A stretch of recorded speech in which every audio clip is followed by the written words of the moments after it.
August 18, 1973. അന്നത്തെ പ്രഭാതം ജനങ്ങൾ ഉണർന്നത് വിചിത്രമായ ഒരു വാർത്ത കേട്ടായിരുന്നു.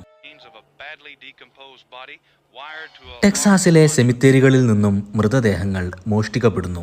തന്റെ ഗ്രാൻഡ് ഫാദറിന്റെ ശവകുടീരത്തിന് എന്തെങ്കിലും സംഭവിച്ചോ എന്നറിയാൻ ഒരു യാത്ര പുറപ്പെടുകയാണ് സാലിയും കൂട്ടുകാരും. പക്ഷേ അവരെയും കാത്തവിടെ അയാൾ നിൽപ്പുണ്ടായിരുന്നു.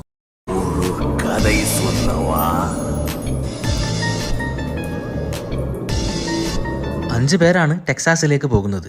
സാലി, ഹാൻഡിക്യാപ്ഡായ സഹോദരൻ ഫ്രാങ്ക്ലിൻ, അവരുടെ സുഹൃത്ത് ജെറി, കിർക്കിന്റെ ഗേൾഫ്രണ്ടായ പാം. സെമിത്തേരിയിലെത്തിയ അവർ ഗ്രാൻഡ് ഫാദറിന്റെ കല്ലറ പരിശോധിക്കുന്നു.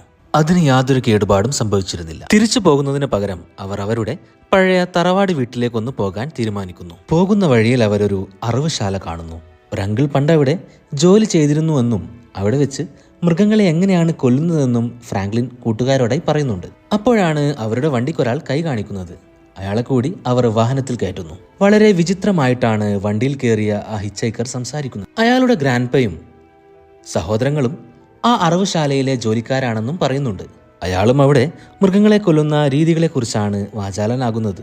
അയാൾ പെട്ടെന്ന് ഫ്രാങ്ക്ലിന്റെ കയ്യിൽ നിന്നും കത്തി വാങ്ങി സ്വന്തം കയ്യിൽ ആഴമുള്ള ഒരു മുറിവുണ്ടാക്കി അതിൽ നിന്നും രക്തമൊഴുക്കുന്നു. ബാക്കിയുള്ള എല്ലാവരും ഇത് കണ്ട് പേടിക്കുകയാണ്. അയാൾ ഉച്ചത്തിൽ ചിരിച്ചുകൊണ്ടേയിരുന്നു. അയാളുടെ കയ്യിൽ ഒരു ക്യാമറ ഉണ്ടായിരുന്നു. അതുപയോഗിച്ച് അയാൾ ഫ്രാങ്ക്ലിന്റെ ഒരു ഫോട്ടോ എടുത്തു. $2 ആ ഫോട്ടോ ഫ്രാങ്ക്ലിന് വിൽക്കാൻ അയാൾ ശ്രമിക്കുന്നു. പക്ഷേ ഫ്രാങ്ക്ലിൻ അത് വാങ്ങുന്നില്ല. അയാൾ ആ ഫോട്ടോ കത്തിച്ചു കളയുന്നു. അയാളുടെ ചെയ്തികൾ അവർക്ക് സഹിക്കാൻ കഴിയുന്നതിനും അപ്പുറമായിരുന്നു. പെട്ടെന്ന് അയാൾ ഫ്രാങ്ക്ലിന്റെ കയ്യിൽ കത്തി കൊണ്ട് കുത്തുന്നു.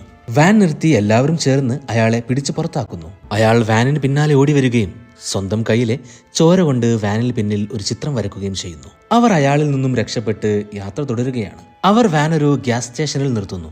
നിർഭാഗ്യവശാൽ അവിടെ ഇന്ധനം തീർന്നിരുന്നു. ഗ്യാസ് സ്റ്റേഷന്റെ ഓണറോട് അവർ അവരുടെ തറവാട് വീട്ടിലേക്കുള്ള വഴി അന്വേഷിക്കുന്നു. മിച്ചമുള്ള ഇന്ധനം കൊണ്ട് കഷ്ടിച്ചവർ അവരുടെ പഴയ വീട്ടിലെത്തുന്നു. ആ വീട് ഒരു പ്രേതാലയത്തിന് തുല്യമായി കാട് പിടിച്ചു കിടക്കുകയായിരുന്നു. അപ്പോഴാണ് വാനിന് പുറത്ത് ആ ഹിച്ചൈക്കർ വരച്ച ചിത്രം അവർ കാണുന്നത്. ആ ഒരു ചിത്രത്തിന് ഞാൻ നിങ്ങളെ തേടി വരുമെന്നാണ് അർത്ഥമെന്ന് ജെറി പറയുന്നുണ്ട്. ഫ്രാങ്ക്ലിനൊഴികെ ആരും അതൊരു കാര്യമായി എടുക്കുന്നതേയില്ല. കിർക്കും പാമും അവിടെ നിന്നും കുറച്ചു ദൂരത്തേക്ക് നടക്കാൻ തീരുമാനിക്കുന്നു. ഫ്രാങ്ക്ലിൻ അവരോട് പറഞ്ഞ ആ വീടിനടുത്തുള്ള പഴയ കുളം കാണാൻ വേണ്ടിയാണ് അവർ പോകുന്നത്. പക്ഷെ ആ കുളം പണ്ടേ വറ്റി വരണ്ട് ഇല്ലാതായി പോയിരുന്നു. അപ്പോഴാണ് അവർ ഒരു ജനറേറ്ററിന്റെ ശബ്ദം കേൾക്കുന്നത്. അവിടെ അടുത്ത് മറ്റൊരു വീട് കൂടി അവരുടെ ശ്രദ്ധയിൽപ്പെടുന്നു. വാഹനത്തിൽ നിറക്കാൻ ഇന്ധനം വല്ലതും കിട്ടുമോ എന്നറിയാൻ അവർ ആ വീട്ടിലേക്ക് പോകുന്നു. വീടിന് പുറത്ത് കേടായി ഉപേക്ഷിക്കപ്പെട്ട ഒരുപാട് കാറുകൾ അവർ കാണുന്നുണ്ട്. വീടിന് മുൻവശത്തെത്തി അവിടെ ആരെങ്കിലും ഉണ്ടോ എന്ന് നോക്കുകയാണ് അവർ. അവിടെ ആരെയും തന്നെ കാണുന്നില്ല. പകരം നിലത്തു നിന്നും ഒരു പൊഴിഞ്ഞ പല്ല് കിർക്കിന് കിട്ടുന്നു. അതെടുത്തുകൊണ്ട് പാമിനെ കാണിച്ച് പേടിപ്പിക്കുകയും ചെയ്യുന്നുണ്ട്. ദേഷ്യം വന്ന് പാം അവിടെ നിന്നും ഓടിപ്പോകുന്നു. കിർക്ക് പക്ഷേ വീടിന്റെ വാതിൽ കുത്തി തുറന്ന് അകത്ത് കയറുന്നു. വീട്ടിനകത്ത് ഒരുപാട് മൃഗങ്ങളുടെ തലയോട്ടികളും ഉരിച്ചു വെച്ച തൊലികളുമാണ് കിർക്ക് കാണുന്നത്. പെട്ടെന്ന് വീടിനകത്തു നിന്നും ഒരാൾ വരുന്നു. മുഖത്ത് ഒരു ലെതർ മുഖംമൂടി വെച്ച അയാൾ ഒരു കോടാലി ഉപയോഗിച്ചുകൊണ്ട് കിർക്കിനെ അതിക്രൂരമായി ആക്രമിക്കുന്നു. അയാൾ കിർക്കിനെ വെട്ടിക്കൊല്ലുന്നു. എന്നിട്ട് വീടിന്റെ മുൻവാതിലടിച്ചുകൊണ്ട് അകത്തേക്ക് തന്നെ പോകുന്നു. ഒരുപാട് നേരം കഴിഞ്ഞിട്ടും കിർക്കിനെ കാണാനില്ല. എന്ത് പറ്റിയെന്നറിയാൻ പാം ആ വീട്ടിലേക്ക് തന്നെ പോകുന്നു. അസ്ഥികൾ നിറഞ്ഞ ഒരു റൂമിലേക്കാണ് പാം കയറി ചെല്ലുന്നത്. ഇതെല്ലാം കണ്ട് പേടിച്ചവൾ പുറത്തേക്ക് ഓടുന്നു. പെട്ടെന്ന് പിന്നിൽ നിന്നും ലെതർ ഫേസ് അവളെയും പിടികൂടുന്നു. പാമിനെ പിടിച്ചുകെട്ടി ഒരു കൊളുത്തിൽ തൂക്കിയിടുന്നു. അവളുടെ മുമ്പിൽ വെച്ച് കിർക്കിന്റെ ശവശരീരം ഒരു ചെയിൻസോ ഉപയോഗിച്ച് തുണ്ടം തുണ്ടമായി വെട്ടുന്നു.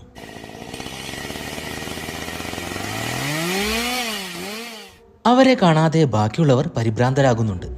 ജെറി അവരെ അന്വേഷിച്ചിറങ്ങുന്നു. ജെറിയും അലിഞ്ഞു തിരിഞ്ഞ് അവസാനം ആ വീടിന് മുമ്പിൽ തന്നെ എത്തുന്നു. വാതിലിൽ മുട്ടിയിട്ടും തുറക്കാത്തത് കണ്ട ജെറി വീടിനകത്തേക്ക് കയറുന്നു. ജെറി വീടിനകത്തെ ഫ്രീസറിൽ നിന്നും എന്തോ ഒരു ശബ്ദം കേൾക്കുന്നു.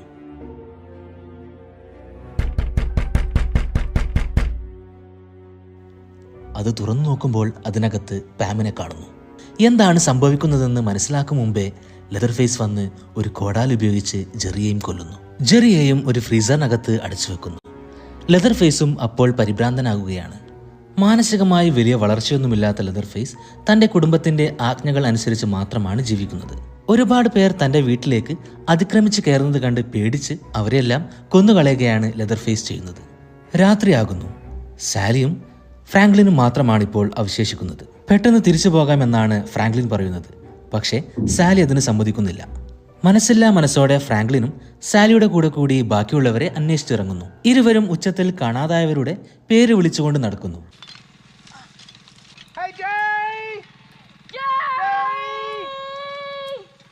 ആരും അത് കേൾക്കുന്നതേയില്ല. അവരും അവസാനം ആ വീടിന് മുമ്പിലെത്തുന്നു. അങ്ങോട്ട് പോകും മുമ്പേ ലെതർ ഫേസ് അവരെയും ആക്രമിക്കുന്നു.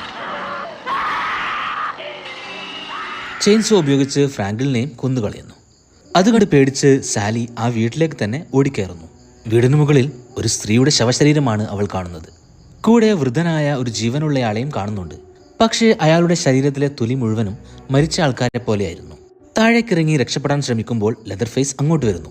വീണ്ടും മുകളിലേക്ക് ഓടുകയും ജനാല തകർത്ത് പുറത്തേക്ക് രക്ഷപ്പെടുകയും ചെയ്യുന്നു. ഇരുട്ടിൽ ലെതർ ഫേസ് അവൾക്ക് പിന്നാലെ ഓടുന്നുണ്ട്. ഓടി അവൾ ആദ്യം ചെന്ന ആ ഗ്യാസ് സ്റ്റേഷനിലെത്തുന്നു. ഇപ്പോൾ പിന്നിൽ ലെതർ ഫേസിനെ കാണാനുമില്ല. നടന്ന കാര്യങ്ങളെല്ലാം തന്നെ അവൾ ആ ഗ്യാസ് സ്റ്റേഷൻ ഉടമയോട് പറയുന്നു. അയാൾ അവളെ പോലീസ് സ്റ്റേഷനിൽ എത്തിക്കാമെന്ന് പറഞ്ഞുകൊണ്ട് ട്രക്കിനടുത്തേക്ക് പോകുന്നു. പക്ഷേ അയാൾ തിരിച്ചു വന്നത് ഒരു ചാക്കും കയറും എടുത്തുകൊണ്ടായിരുന്നു. അയാൾ സാലിയെ കീഴ്പ്പെടുത്തുകയും ചാക്കിൽ കെട്ടി ട്രക്കിൽ കയറ്റി കൊണ്ടുപോവുകയും ചെയ്യുന്നു. അവൾ എവിടെ നിന്നാണോ ഓടി രക്ഷപ്പെട്ടത് ആ വീട്ടിലേക്ക് തന്നെയാണ് അയാൾ അവളെ കൊണ്ടുപോയത്. ആ വീട്ടിൽ ആദ്യം അവർ വാഹനത്തിൽ കയറ്റിയ ആ ഹിച്ചൈക്കറേയും കാണുന്നുണ്ട്. ആ ഹിച്ചൈക്കർ തന്നെയാണ് ശവശരീരങ്ങൾ മോഷ്ടിക്കുന്നത്. ആരാണ് ഈ 3 പേരും? ലെതർ ഫേസ്, ഗ്യാസ് സ്റ്റേഷൻ ഉടമ, ഹിച്ചൈക്കർ. ഇവരെല്ലാവരും സഹോദരങ്ങളാണ്. അവർ സാലിയെ കെട്ടിയിട്ട് കൈമുറിച്ച് അതിൽ നിന്നുള്ള രക്തം ആ വൃദ്ധനായ അവരുടെ ഗ്രാൻഡ് ഫാദറിന് കുടിക്കാൻ കൊടുക്കുകയും ചെയ്യുന്നു. അതിനിടയിൽ സാലിയുടെ ബോധം പോകുന്നു. ബോധം തെളിയുമ്പോൾ ഒരു ഡൈനിങ് ടേബിളിന് മുമ്പിൽ ഒരു കസാരയിൽ അവളെ കെട്ടിയിട്ടിരിക്കുകയാണ്. അപ്പോഴാണ് നമുക്ക് മനസ്സിലാകുന്നത് ആ 3 പേരും നരഭോജികളാണ്. ഇരകളെ കൊന്ന് ഇറച്ചി ഭക്ഷിക്കുന്ന ഒരു വിഭാഗം. സാലിയെ കൊല്ലാനുള്ള ദൗത്യം ആ വൃദ്ധനെയാണ് അവർ ഏൽപ്പിക്കുന്നത്. അവശനായതുകൊണ്ട് അയാൾക്കതിന് സാധിക്കുന്നില്ല. അതിനിടയിൽ സാലി അവിടെ നിന്നും രക്ഷപ്പെടുന്നു. പുറത്തേക്ക് ഓടുന്ന സാലിയെ ഹിച്ചൈക്കർ ഫോളോ ചെയ്യുന്നു. പിന്നാലെ ലെതർ ഫേസും ഓടി വരുന്നുണ്ട്. സാലി ഓടി റോഡിലെത്തുന്നു. അപ്പോൾ ഒരു ട്രക്ക് വന്ന് ഹിച്ചൈക്കറെ ഇടിച്ചു വീഴ്ത്തുന്നു. ലെതർ ഫേസിനെ കണ്ട് പേടിച്ച് ട്രക്ക് ഡ്രൈവറും ഓടി രക്ഷപ്പെടാൻ ശ്രമിക്കുന്നു.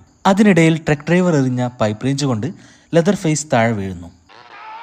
ചെയിൻസോവുമായി വീഴുന്ന ലെതർ ഫേസിന്റെ കാൽ അതുകൊണ്ട് മുറിയുന്നു. അപ്പോൾ അങ്ങോട്ടൊരു കാർ വരുന്നു. സാലി വേഗം അതിൽ കയറി രക്ഷപ്പെടുന്നു.